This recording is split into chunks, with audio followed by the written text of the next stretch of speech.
Folks, welcome to the Jake Feinberg Show here on 420 in Patagonia with a great drummer, guy I've got a chance to see pretty consistently over the last year.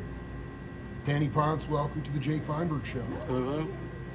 Hey, can you talk, do you believe that music, and more specifically rhythm, has saved your life? Yes, I would say so. I grew up in a home where my dad listened to a lot of music, and so it was always a staple in our home. And he was a musician as well, and so myself and a couple of my brothers, we all kind of played music together, learning with my dad. And then growing up in a church, we kind of learned how to play together with other musicians, which taught me how to listen, dynamics. But I think that definitely kept me out of a lot of other things that a lot of other people got into. Okay, so you did come from a musical family. Right. What kind of denomination church was it in, and did they allow a trap set in the church? Yep, full drum set, non-denominational. Okay. Yeah, it was cool, really fun stuff. Full kit, full band. You think it kept you out of trouble, but Yeah. also like through your career, being a bandstand musician, a road dog to a degree too, it's a heavy lifestyle. It is. And you wait for that one magic gig. Yeah, it's taken me, I think, a long time, because I remember, like you said, a lifetime thing. There was very many times where I got nervous, Right. and getting up on stage, and you have that, oh no, and now you don't think about that anymore. It's fun. You play in front of hundreds or thousands or 10 people, and it's about the music, and you feel it. So. One of the L's on my show is leadership, and I just wonder about not necessarily the best leader you've ever worked for, but what you think the best qualities of leadership are on the bandstand. I'm not a songwriter myself. Right.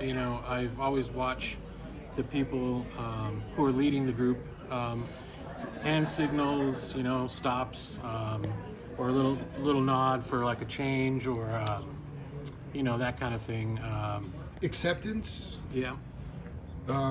Calmness. Recently, somebody told me this. I asked them the same question. I mean, is a calming effect and acceptance of what you're going to bring to the table an important factor? Yeah, if the music, there's definitely that, like for instance, today with the Brandy Trio, I know the music, and whatever song we do, we're going to do some new ones that I've never heard before, so he's going to bring out some of the new stuff he's working on. Yeah. Wow. So it's cool to play together as long as we've been playing together, because we get those cues from each other, and the feel of the next part. It's really fun. What other, for the audience, can you talk, I've just recently, probably in the last 3 years of my show, I sort of started locally, went sort of global, and then have sort of been paying homage recently, and I just wanted you to talk generally about the Tucson music scene and where you hope the scene can keep growing to. I think Tucson is an amazing scene. You kind of have your pockets of different musicians, on different sides of town, but overall, everybody comes together as a community and helps each other out. Like if I need a drummer to cover my gig, I know a ton of people, and it's just great. And everybody supports each other in that way.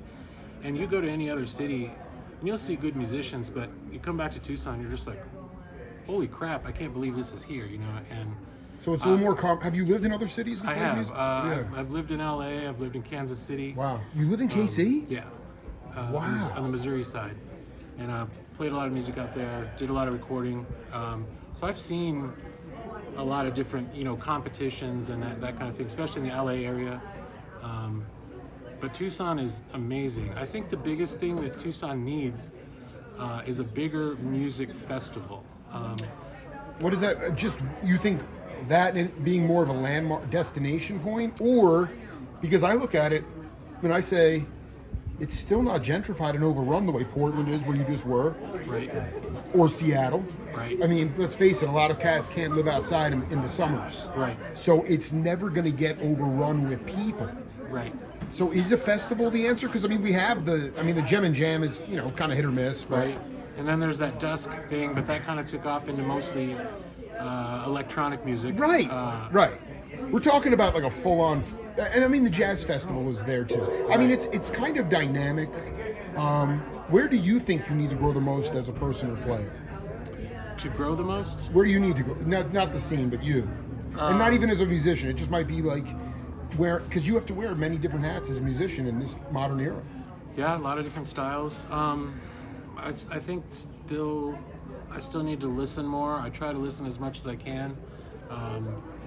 Practice is always a thing, even if it's just basic rudiments. Yeah. And then you forget all that on the bandstand. Right. what Is was I doing? Is your dad still here with us? He is. He lives in Tucson. You want to give him a shout out before before you hit the show? I mean, like the fact is, he must carry some pride Yeah. that you've carried on the lineage of Right, the right. musical tradition. Thanks, Dad, for raising me up in the ways of music and showing me the ropes, as it were. And yeah, shout out. So. Dani Ponce, man, looking forward to getting healed by you, brother. Thank you so much for being part of the show. Thank you. Appreciate it. The Jake Feinberg Show. See you later. Right on.